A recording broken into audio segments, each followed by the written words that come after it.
आज हम लोग क्लास 12 फिजिक्स का जो है एक चैप्टर विद्युत आवेश एवं क्षेत्र electric charge and field chapter 1 है आपका। इसका जो है सब्जेक्टिव प्रश्न यानी सब्जेक्टिव क्वेश्चन आंसर देखने वाले हैं। ठीक है, इंपॉर्टेंट सब्जेक्टिव जो है प्रश्न है। ठीक है, तो चलिए इसको देखते हैं। पहला प्रश्न है, कूलॉम के नियम की सीमाएं क्या है। बोल रहा है कूलॉम के नियम की सीमाएं क्या है। कूलॉम के नियम की सीमाएं को लिखे।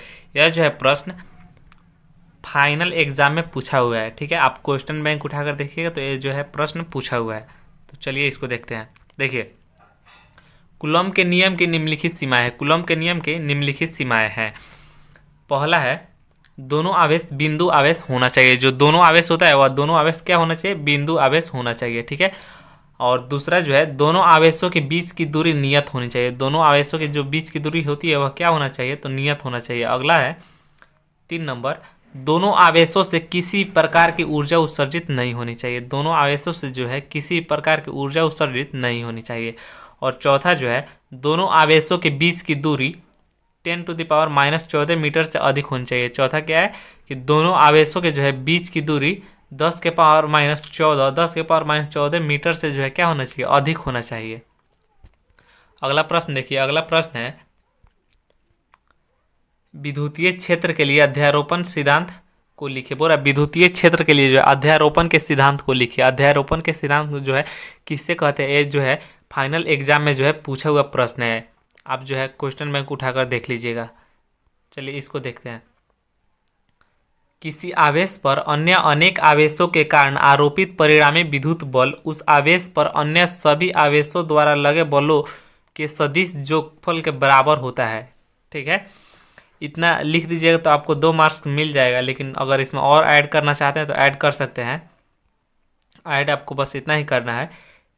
यदि किसी आवेश Q के निकट Q1, Q2, Q3 आवेश स्थित हो तो Q पर इन आवेशों के कारण विद्युत बल क्रमशः F1, F2 और F3 हो तो आवेश Q पर जो है क्रियाशील बल क्या होगा, वेक्टर F बराबर क्या हो जाएगा, वेक्टर F बराबर vector F1 plus vector F2 plus vector F3 इसी तरह डैश डैश। ठीक है, यही जो क्या है अध्यारोपण का सिद्धांत है। इसको जो है यहाँ से अगर आप नहीं लिखते हैं, यहाँ से इतना नहीं लिखते हैं, तभी आपको 2 मार्क्स मिल जाएगा। ठीक है, चलिए अगला प्रश्न देखिए। विद्युत आवेश के बोल रहा है विद्युत आवेश के 2 मौलिक गुण को लिखिए। बोल रहा है विद्युत आवेश के 2 मौलिक गुण को लिखिए। यह जो है प्रश्न पूछा हुआ है, आप क्वेश्चन में उठाकर देख लीजिएगा। देखिए, विद्युत आवेश के मौलिक गुण निम्न है। विद्युत आवेश के जो है मौलिक गुण निम्न है। पहला जो है इसका मौलिक गुण है, विद्युत आवेश संरक्षित होते हैं। विद्युत आवेश कैसे होते हैं, तो संरक्षित होते हैं। दूसरा है, आवेश योगात्मक होते हैं। आवेश जो है कैसा होता है, योगात्मक होता है। अगला प्रश्न देखिए। अगला प्रश्न है, विद्युत क्षेत्र की तीव्रता से आप क्या समझते हैं। विद्युत क्षेत्र की तीव्रता से आप क्या समझते हैं तथा इसका SI मात्रक लिखे। विद्युत क्षेत्र की तीव्रता से आप क्या समझते हैं और बोल रहे हैं इसका SI मात्रक लिखे। ये भी प्रश्न आपका जो है पूछा हुआ प्रश्न है। आप जो है क्वेश्चन बैंक उठाकर देख लीजिएगा। देखिए, विद्युत क्षेत्र के किसी बिंदु पर प्रति एकांक धन परीक्षण आवेश पर आरोपित बल को विद्युत क्षेत्र की तीव्रता कहते हैं।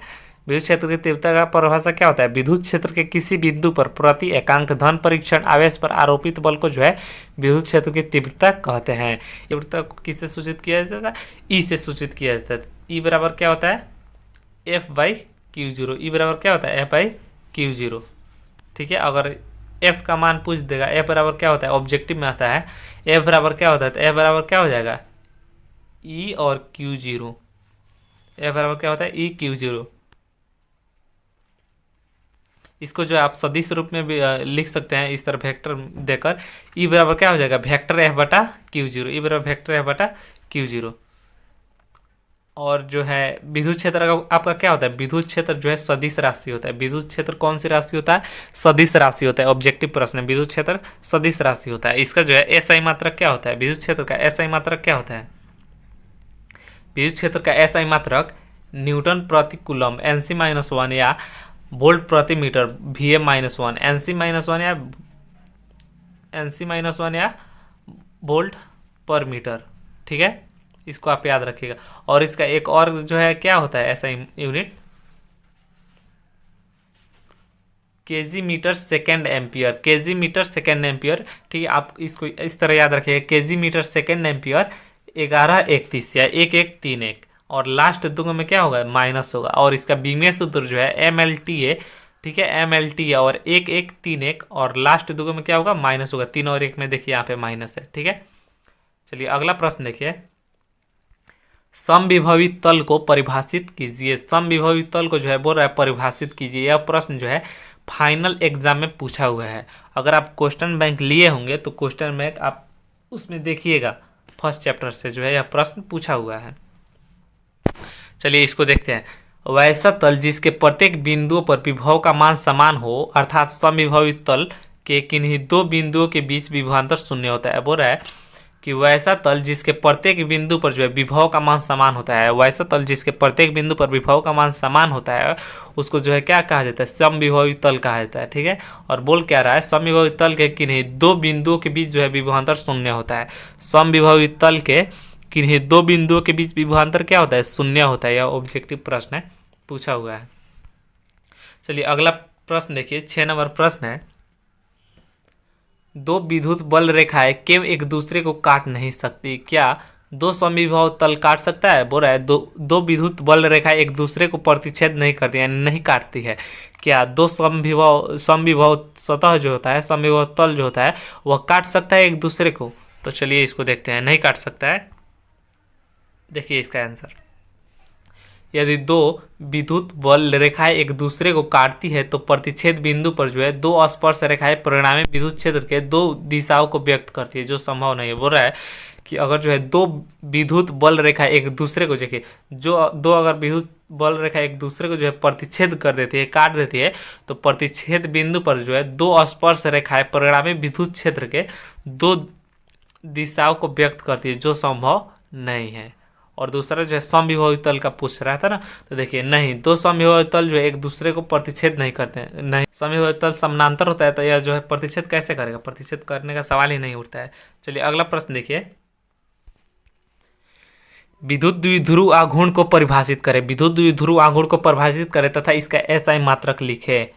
विद्युत द्विध्रुव आघूर्ण को परिभाषित करें और इसका SI मात्रक लिखे। ठीक है, इसका SI मात्रक जो है एग्जाम में पूछा हुआ है कि विद्युत द्विध्रुव का SI मात्रक क्या होता है, विद्युत द्विध्रुव आघूर्ण का SI मात्रक क्या होता है, विद्युत द्विध्रुव आघूर्ण का तो डिबाई, या इसको D से सूचित किया जाता है, D से। ठीक है, इसको जो है डिबाई बोला जाता है। चलिए इसका आंसर देख लेते हैं, विद्युत द्विध्रुव आघूर्ण किसे कहते हैं। देखिए, किसी द्विध्रुव में दोनों आवेशों में किसी एक आवेश तथा दोनों आवेशों के बीच की दूरी के गुणनफल को जो है वैद्युत द्विध्रुव आघूर्ण कहा जाता है। बोल रहा है कि किसी द्विध्रुव में दोनों आवेशों में किसी एक आवेश तथा दोनों आवेशों के बीच की दूरी के गुणनफल को वैद्युत द्विध्रुव आघूर्ण कहा जाता है। देखिए इसको जो है इस तरह P से सूचित किया जाता है। ठीक है, P बराबर क्या हो जाता है, Q इंटू 12, Q इंटू 12। किसी एक आवेश, तो एक आवेश देखिए और उनके बीच की दूरी, तो उनके बीच की दूरी क्या होता है, 12 होता है, तो Q इंटू 12 इसका जो है फार्मूला हो जाता है।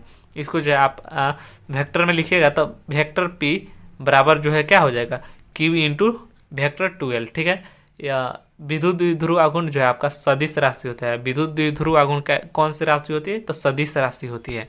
विद्युत द्विध्रुव आघूर्ण सदिश राशि होती है। इसका जो है SI मात्रक देखिए, इसका SI मात्रक जो है डिबाई होता है। इसका SI मात्रक क्या होता है, डिबाई।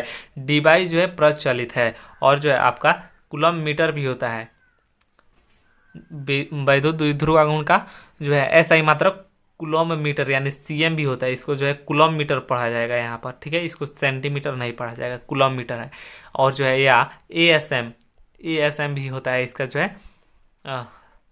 SI यूनिट, SI मात्रक। ठीक है, और इसका जो है विमीय सूत्र क्या होता है, ATL होता है, ATL। ठीक है, आपको याद रखना है कि वैद्युत द्विध्रुव आघूर्ण का विमीय सूत्र क्या होता है, तो ATL होता है। क्या होता है, ATL होता है। चलिए अगला प्रश्न देखिए, पारावैद्युत शक्ति को परिभाषित करें। फाइनल बोर्ड एग्जाम में पूछा हुआ है, आप जो है प्रीवियस ईयर क्वेश्चन उठाकर देखिएगा या फिर क्वेश्चन बैंक से मिलाइएगा तो पूछा हुआ है। चलिए देखिए, पारावैद्युत शक्ति को परिभाषित करें। देखिए, किसी पारावैद्युत की शक्ति वह महत्तम क्षेत्र या विभव प्रवणता है जिस पर बल आरोपित करने पर इसका जो है विद्युतीय विघटन नहीं होता है। हवा की जो है पारावैद्युत शक्ति लगभग जो है, हवा की पारावैद्युत शक्ति जो है लगभग कितना होता है, 3 × 10⁶ वोल्ट प्रति मीटर होता है। हवा का जो है पारा वैद्युत शक्ति कितना होता है? हवा का पारा वैद्युत शक्ति जो है 3 × 10⁶ वोल्ट प्रति मीटर होता है। अगला प्रश्न देखिए, 9 नंबर प्रश्न है, परावैद्युतांक को परिभाषित करें। बोल रहे परावैद्युतांक को परिभाषित करें। परावैद्युतांक या अपेक्षित विद्युतशीलता, इसी को बोला जाता है परावैद्युतांक, या जो है इसको क्या बोला जाता है? अपेक्षित विद्युतशीलता। अपेक्षित विद्युतशीलता या परावैद्युतांक को परिभाषित करें तो देखिए, निश्चित दूरी के अंतर्गत दो आवेशों के बीच वायु में आरोपित बल तथा किसी माध्यम में आरोपित बल के अनुपात को जो है परावैद्युतांक कहा जाता है। बोल रहा है निश्चित दूरी के अंतर्गत दो आवेशों के बीच वायु में आरोपित बल तथा किसी माध्यम में आरोपित बल के अनुपात को जो है क्या कहा जाता है? परावैद्युतांक। आवेशों के निकाय के कारण जो है विद्युत क्षेत्र के जो है बल की रेखाएं खींचे। यह जो है प्रश्न फाइनल बोर्ड एग्जाम में पूछा हुआ है। आप जो है क्वेश्चन बैंक से देख लीजिएगा। तो सिंपली आपको कुछ इस प्रकार खींच देना है, ठीक है। सबसे पहले आपको जो है दो जो है गोला ड्रॉ करना है, ठीक है। दो गोला जो है आपको ड्रॉ करना है। दो गोला ड्रॉ करके दो समान बोल रहा है ना, तो दोनों में समान आवेश होना चाहिए। इसमें जो है प्लस क्यू है और इसमें जो है भी प्लस क्यू है, और दो जो है समान जो है। उसके बाद देखिए, अगर जो दोनों समान है, अगर दोनों प्लस है, तो जो है एक दूसरे को जो है क्या करेगा? आकर्षित नहीं करेगा, प्रतिकर्षण होगा ना, आकर्षित नहीं करेगा। तो देखिए यहाँ पे आ रहा और जो है इधर चला जा रहा है। लेकिन वही अगर इधर प्लस रहता, ठीक है, इधर प्लस रहता और इधर जो है माइनस रहता, तो क्या होता? इधर से जो है इधर जाता, इस प्रकार हो जाता। आए समझ में? इधर अगर प्लस रहता, इधर माइनस होता, तो यह जो है विद्युत क्षेत्र रेखाएं जो है ऐसे जाती, समझ गए। और वहीं प्लस प्लस दोनों प्लस रहेगा, तो जो क्या है, यह जो है अपना दिशा मोड़ देगी, प्रतिकर्षण हो जाएगा। चलिए अगला प्रश्न देखिए, 11 नंबर जो प्रश्न है, बोल रहा है मुक्त आकाश की विद्युतशीलता का मात्रक तथा विमीय सूत्र लिखे। बोल रहा है मुक्त आकाश की विद्युतशीलता का मात्रक तथा विमीय सूत्र लिखे। तो देखिए, मुक्त आकाश की जो है विद्युतशीलता का मात्रक क्या होता है? C⁻² और n⁻⁻1 m⁻⁻2 तथा इसका जो है विमीय सूत्र होता है MLT है। और जो है इसका पावर में देखिए इस तरह याद रख लीजिएगा, 1 3 4 2, 1 3 4 2, और जो है फर्स्ट दुगो में क्या होगा? माइनस होगा। फर्स्ट दुगो में जो माइनस होगा। MLT है 1 3 4 2, फर्स्ट दुगो में माइनस। चलिए अगला प्रश्न देखिए, अगला प्रश्न है विद्युत फ्लक्स को परिभाषित कर। बोलो विद्युत फ्लक्स को परिभाषित कर तथा इसका एसआई मात्रक लिखे। विद्युत फ्लक्स जो है किसे कहते हैं और इसका जो है एसआई मात्रक को लिखने के लिए बोल रहा है। अब जो है प्रश्न फाइनल बोर्ड एग्जाम में पूछा हुआ, आप क्वेश्चन बैंक जो है उठाकर देख लीजिएगा। देखिए विद्युत क्षेत्र यानी वेक्टर, विद्युत क्षेत्र को जो है वेक्टर इसे सूचित किया जाता है। हम लोग विद्युत क्षेत्र के तो पहले ही पढ़े हैं, इसे सूचित किया जाता है। चलिए देखिए, विद्युत क्षेत्र वेक्टर तथा अल्पांशीय क्षेत्रफल सदिश वेक्टर डीएस के अदिश गुणनफल को जो है विद्युतीय फ्लक्स का कहा जाए। बोल रहा है विद्युत क्षेत्र एवं अल्पांशीय क्षेत्रफल सदिश के जो है अदिश गुणनफल को जो है क्या कहा जाता है? विद्युतीय फ्लक्स कहा जाता है। अतः विद्युतीय फ्लक्स के बराबर क्या हो जाएगा? Vector E into vector DS, vector E into vector DS जो है हो जाएगा, ठीक है। और जो है इसको जो है अगर हम लोग चाहे तो ईडीएस कॉस थीटा जो है लिख सकते हैं, ईडीएस कॉस थीटा। चलिए इसी में जो है थोड़ा सा और है, देखिए जहाँ जो है थीटा बराबर जो है वेक्टर ई तथा वेक्टर ईएस के बीच का जो है कोण होता है। थीटा बराबर क्या होता है? वेक्टर ई जो और वेक्टर ईएस जो है इसके बीच का जो है कोण होता है। विद्युत फ्लक्स जो है क्या होता है? एक अदिश राशि होता है। विद्युत फ्लक्स जो है एक अदिश राशि होता है जिसका जो है एसआई मात्रक जो है nm²c⁻⁻1, nm²c⁻⁻1 होता है, nm²c⁻⁻1 होता है। चलिए अगला प्रश्न की तरफ बढ़ते हैं। अगला प्रश्न है आवेश संरक्षण सिद्धांत क्या है? बोल रहे आवेश संरक्षण सिद्धांत क्या है? और जो है देखिए, ये जो है हम चैप्टर 1 का जो है इम्पोर्टेंट क्वेश्चन जो करा रहे हैं ना, इसका जो है पीडीएफ जो है आपको जो है मिल जाएगा। इसका जो है पीडीएफ आपको व्हाट्सएप ग्रुप से मिल जाएगा। फ्री पीडीएफ हम जो है सभी को दे रहा है, फ्री पीडीएफ, ठीक है। आपको जो है एक भी रुपये पे नहीं करना है, फ्री पीडीएफ जो है मिल रहा है। इसका जो है पीडीएफ आपको जो है व्हाट्सअप नंबर पे आप मैसेज कर दीजिए, ग्रुप में जुट जाइएगा, ठीक है। उस पर जो है आपको फ्री पीडीएफ मिल जाएगा। व्हाट्सअप नंबर जो है यहाँ पे आपको नीचे जो है नीचे देखिए, यहाँ पे नीचे जो है आपको व्हाट्सअप नंबर दिखाई दे रहा होगा। चलिए अगला प्रश्न देखिए, आवेश संरक्षण सिद्धांत क्या है? देखे हैं? नहीं देखे? देखिए आवेश संरक्षण सिद्धांत क्या है, तो देखिए किसी विलगित आवेश के भीतर का कुल आवेश स्थिर रहता है, जो है बोल रहा है किसी विलगित आवेश के भीतर का जो है कुल आवेश क्या रहता है, स्थिर रहता है। इसे आवेश का संरक्षण सिद्धांत कहा जाता है। इसे जो है आवेश का जो है संरक्षण सिद्धांत कहा जाता है। अतः आवेश को न तो उत्पन्न किया जा सकता है और न ही नष्ट किया जा सकता है। आवेश को जो है न ही उत्पन्न किया जा सकता है और न ही नष्ट किया जा सकता है। अगला प्रश्न देखिए, 14 नंबर जो है प्रश्न बोल रहा है, 14 नंबर प्रश्न है हम लोग का, आवेश के आयतन घनत्व की परिभाषा दे। आवेश के जो है आयतन घनत्व की परिभाषा दे और जो है इनके एसआई मात्रक को भी लिखे। आवेश के आयतन घनत्व यानी आयतन आवेश घनत्व किसे कहते तथा इसका एसआई मात्रक को लिखे। ऐसे भी क्वेश्चन आ सकता है, ठीक है। और यह जो है प्रश्न बोर्ड एग्जाम में पूछा हुआ है। आप जो है क्वेश्चन बैंक अगर लिए होंगे, चैप्टर वाइज अगर क्वेश्चन बैंक आप लिए होंगे तो देखिएगा ये जो है प्रश्न पूछा हुआ है। देखिए, प्रति एकांक आयतन में आवेश को आयतन आवेश घनत्व कहते हैं। इसे जो है रोह द्वारा सूचित किया जाता है। इसे जो है रोह द्वारा सूचित किया जाता है। आयतन आवेश घनत्व को किससे सूचित किया जाता है, तो रोह द्वारा सूचित किया जाता है, ठीक है। रोह का सिंबल कुछ इस प्रकार होता है। रोह बराबर क्या होता है, रोह बराबर जो है क्यू बाटा भी, क्यू बाई भी होता है। रोह बराबर जो है क्यू बाई भी होता है। इसका जो है एसआई मात्रक सीएम के पावर -3। इसका जो है एसआई मात्रक क्या होता है, सीएम के पावर -3। विमीय सूत्र क्या होता है, इसका विमीय सूत्र जो होता है एटीएल के पावर -3 होता है। और जो है इसका जो है एसआई मात्रक एएसएम के पावर में जो है -3 रहता है। आप जो है अगर कोई एक याद कर लीजिएगा तो देखिए एएसएम के पावर -3 याद कर लीजिएगा तो फिर एटीएल के पावर -3 भी याद हो जाएगा। कैसे याद होगा, तो देखिए ए का ए ही रह जाएगा, एएस का जो है ए रह जाएगा और मीटर का क्या होता है, एल होता है ना। ए का जो है ए रह जाएगा, ठीक है। और एस जो है सेकेंड का जो है टी हो जाएगा और जो है एम का जो है मीटर का जो है एल हो जाएगा, यानी लेंथ। यहाँ पे देखिए एग्जाम्पल में भी कुछ लिखा हुआ है, ठोस गोला और ठोस बेलन। ये जो है क्या आपका ठोस गोला और ठोस बेलन जो है यह है आपका आयतन आवेश घनत्व का जो है एग्जाम्पल है। चलिए अगला प्रश्न देखिए।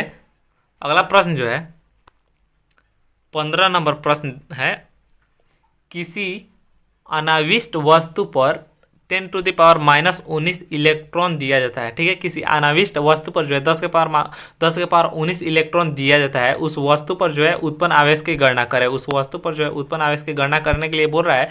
तो आप जो है आवेश का क्वांटिमीकरण पढ़े होंगे। आवेश का क्वांटिमीकरण का फॉर्मूला क्या होता है, आवेश का क्वांटिमीकरण, यह जो है क्वेश्चन इंपॉर्टेंट है। आवेश का क्वांटिमीकरण किसे कहते हैं, देखिए इसका फॉर्मूला होता है क्यू बराबर जो होता है, क्यू बराबर क्या होता है, क्यू बराबर +-NE होता है। क्यू बराबर जो है +-NE होता है, ठीक है। क्यू बराबर क्या होता है, +-NE होता है।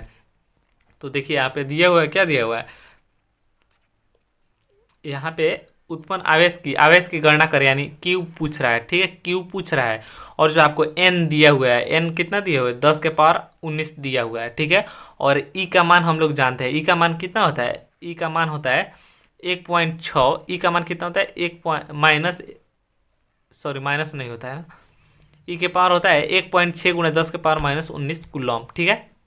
तो यहाँ पे देखिए एन ई, यानी एन जो है ई में गुणा करेगा तो एन और ई, ठीक है, मल्टीप्लाई करेगा तो कितना हो जाएगा 1.6 कूलम, 1.6 कूलम, ठीक है। यहाँ पे कूलम क्यों होगा, क्योंकि आवेश है। आवेश को जो है एन टाइम कूलम में ही मापा जाता है। चलिए अगला प्रश्न देखिए। यहाँ पे देखिए हम लोग उसी समय से जो है शॉर्ट टाइप प्रश्न देख रहे थे, अब जो है क्या हो गया, लॉन्ग टाइप प्रश्न आ गया, यानी 5 मार्क्स वाला प्रश्न है, ठीक है। और ये जो है सभी प्रश्न जो है फाइनल बोर्ड एग्जाम में पूछा हुआ है। आपको अगर विश्वास नहीं है तो आप क्वेश्चन बैंक उठाइए और देखिए, अगर ना पूछा होगा तो बतलाइए। चलिए देखिए पहला प्रश्न है, एक समान विद्युत क्षेत्र में द्विध्रुव पर बल एवं बल आघूर्ण का व्यंजक बोल रहा है। एक समान विद्युत क्षेत्र में द्विध्रुव पर बल एवं बल आघूर्ण का व्यंजक प्राप्त करें, ठीक है। तो इसका जो है हम एक अलग से वीडियो बनाए हुए हैं, ठीक है। इस प्रश्न का जो है एक अलग से वीडियो आप उसको देख सकते हैं या फिर यहाँ पर आप देख लीजिए। सबसे पहले हम थोड़ा सा हेडिंग बना देंगे कि माना कि ए बी एक द्विध्रुव है जिसका द्विध्रुव आघूर्ण वेक्टर पी है। द्विध्रुव ए बी को एक समान विद्युत क्षेत्र में थीटा कोण पर रखा गया है, जिस पर जो है बल एवं बल आघूर्ण ज्ञात करना है। यहाँ पे जो है फिगर है, यहाँ पर फिगर है, ठीक है। माना कि ए बी एक द्विध्रुव है, ठीक है। इसी तरह है ना। तो यहाँ पे ए है और यहाँ पे क्या है, बी है। ए बी को है हम लोग द्विध्रुव माने हैं। ठीक है, आप यहाँ पे से फिगर देख लीजिएगा। Okay done. अब देखिए द्विध्रुव पर परिणामी स्थानांतरीय बल, ठीक है, बोल रहा है द्विध्रुव पर परिणामी स्थानांतरीय बल। तो ए बराबर क्या हो जाएगा, Q E minus Q E. क्या होगा, तो यहाँ पे देखिए ए बराबर प्लस क्यू ई है और यहाँ पर जो है एफ बराबर प्लस क्यू है। ठीक है, तो Q E minus Q E तो क्या हो जाएगा, जीरो हो जाएगा ना, एफ जो है जीरो हो जाएगा। इसी में देखिए थोड़ा सा और है, द्विध्रुव पर बल युग्म के कारण बल आघूर्ण टॉर्क। ठीक है, द्विध्रुव पर बल युग्म के कारण बल आघूर्ण को जो है टॉर्क से सूचित किया जाता है। ठीक है, टॉर्क बराबर देखिए टॉर्क टॉर्क से सूचित किया जाए बल आघूर्ण को। ठीक है, टॉर्क बराबर क्या हो जाएगा, बल गुणे बलों के बीच लंबवत दूरी, बल गुणे बलों के बीच लंबवत दूरी। तो बल को जो है क्यू ई, ठीक है, और बलों के बीच लंबवत दूरी को 2l साइन थीटा। ठीक है, तो Q E into 2l sine theta. तो टॉर्क बराबर क्या हो जाएगा, पी ई साइन थीटा। जो पी बराबर हम लोग पढ़े हैं विद्युतीय बल आघूर्ण, पी बराबर हम लोग क्या पढ़े हैं, क्यू इंटू 2l पढ़े हैं, क्यू इंटू 2l। तो यहाँ पे देखिए यहाँ पे क्यू है और यहाँ पे 2l है, इसको मिलाकर जो है पी हो गया। ठीक है, क्यू और 2l को जो है मिलाकर क्या हो गया, पी हो गया, और यह जो है ई है आपका ई रह गया, और साइन थीटा तो साइन थीटा। ठीक है, इसको जो है हम इस प्रकार भी लिख सकते हैं।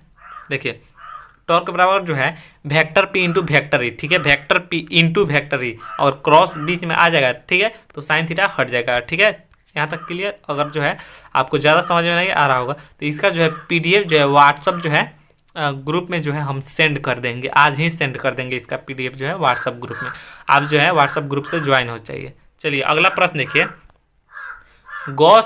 अगला प्रश्न, गॉस के प्रमेय को लिखिए और सिद्ध करें। बोल रहा है गॉस के प्रमेय को लिखिए और सिद्ध करते हो। देखिए गॉस का नियम जो है, गॉस का प्रमेय बोलिए या गॉस का नियम जो बोलिए, इसको जो हम लोग पहले देख लेते हैं। तो देखिए गॉस के नियम के अनुसार किसी बंद पृष्ठ से गुजरने वाले कुल वैद्युत फ्लक्स उस पृष्ठ द्वारा परिबद्ध कुल आवेश का 1/एप्सिलॉन नॉट का गुणा होता है। ठीक है, तो यहाँ पे देखिए फाइव बराबर क्या होता है, क्यू इंटू 1/एप्सिलॉन नॉट। ठीक है, इसको 1/एप्सिलॉन नॉट को जो है और क्यू जो है मल्टीप्लाई कर रहा है तो q/एप्सिलॉन नॉट भी लिख सकते हैं। चलिए अगला प्रश्न है, इसमें जो है देखिए प्रमाण, देखिए प्रूफ देखिए।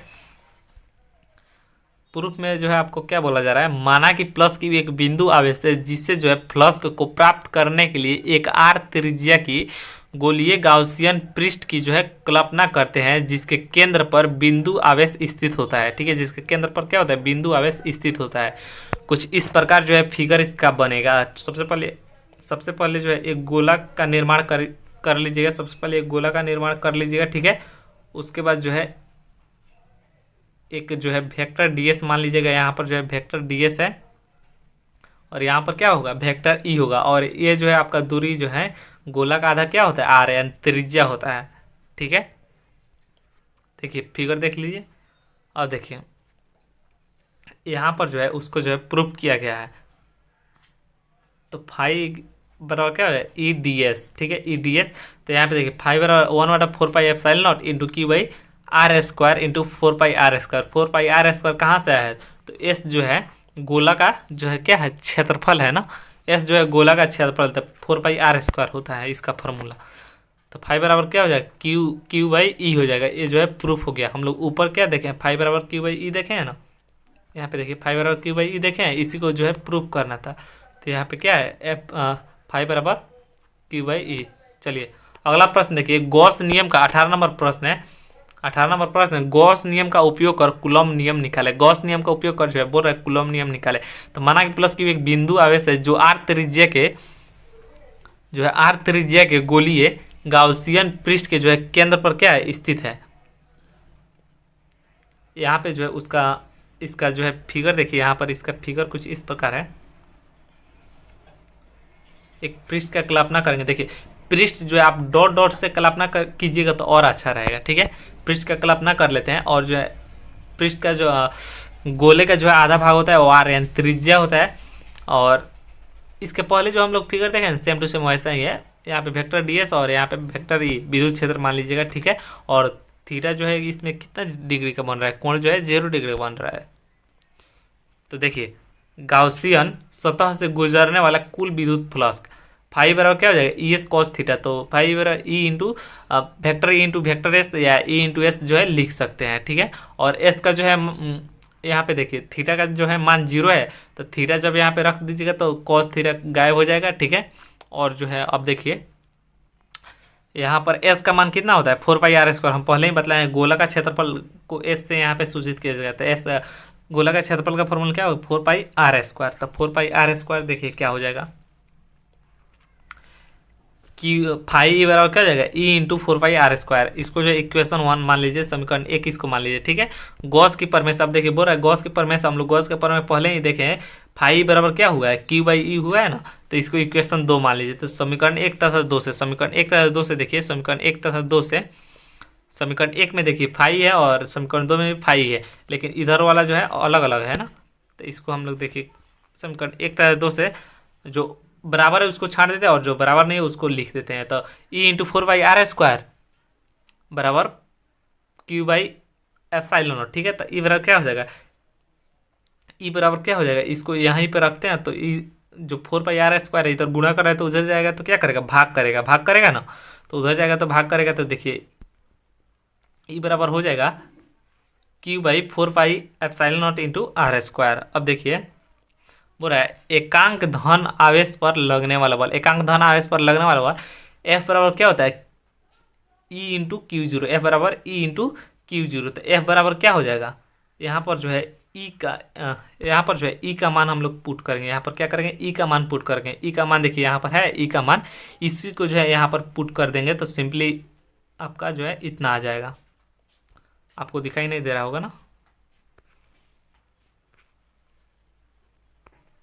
चलिए देखिए F बराबर कितना हो जाएगा, 1/1। इसी तरह इसको रखा गया है, सिंपली यहाँ पे ई का मान पुट कर दीजिएगा तो 1 इंटू क्यू इंटू Q0 बटा 4 पाई ε0 इंटू r² हो जाएगा, ठीक है। और जो है इसी को जो है हम कुछ इस प्रकार भी लिख सकते हैं, F बराबर 1/4 पाई ε0, इसको अलग छाड़ देंगे और इंटू में रख देंगे Q0/r², Q इंटू Q0/r², ठीक है। और ये जो है प्रूफ हो गया। आज के लिए इतना ही, मिलते हैं अगले नेक्स्ट वीडियो में किसी नए टॉपिक के साथ, ठीक है। और आज हम लोग जो है टोटल जो है प्रश्नों की संख्या जो है 18, चैप्टर 1 से जो हम लोग 18 VBI प्रश्न देखे हैं, ठीक है। 18 VBI प्रश्न देखे हैं, वो भी सब्जेक्टिव प्रश्न जो है बोर्ड एग्जाम में निश्चित है पूछेगा, ठीक है। पूछेगा क्या, पूछा हुआ है, आप जो है क्वेश्चन बैंक उठाकर देख लीजिएगा, ठीक है। आज के लिए इतना ही, मिलते हैं अगले नेक्स्ट वीडियो में, तब तक के लिए जय हिंद। इसका जो है PDF आपको जो है व्हाट्सएप ग्रुप में हम सेंड कर देते हैं।